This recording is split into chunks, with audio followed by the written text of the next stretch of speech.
Okay, we're going to be focusing on body mechanics, and this is going to be important in this example when boosting a patient up in bed for both nursing and therapy. And so this is a good practical example to make sure that we are using proper body mechanics to not hurt ourselves and then be able to boost the patient up in bed appropriately.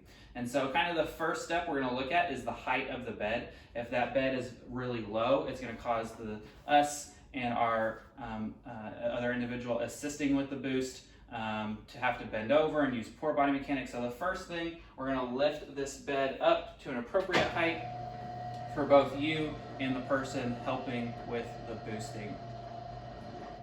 Another thing that might help, these railings can get in the way as far as getting good and proper close positioning to the patient. And so one thing we can do is try to get these out of the way, finding those levers,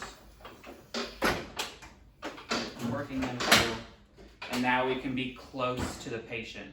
While we're going through these, this boost, we're going to make sure to use proper body mechanics as those boosting the patient. And so we want to make sure to have a good wide base of support, bend our knees as necessary, and our trunk is going to stay nice and neutral position, and we're going to pivot towards the upper portion of the bed. We're going to try to avoid twisting at the back, excessive bending, things like that.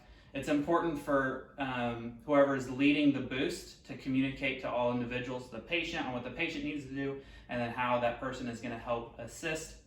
And so counting to 3 is going to help as far as getting everybody on the same page, and we know when we're starting. What we can have the patient do is go into hook lying.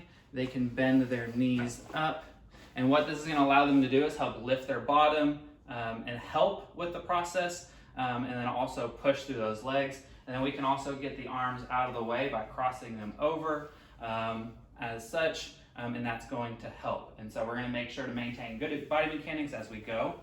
As we grab the sheet, we're going to try to make sure to grab closer to the patient. That is going to allow us to have better stability and less play when moving the patient up in bed. And so we don't want an out grip position. We are going to be close to the patient.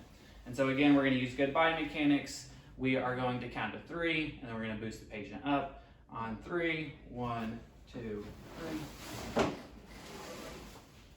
Perfect. And then we get the patient set up accordingly.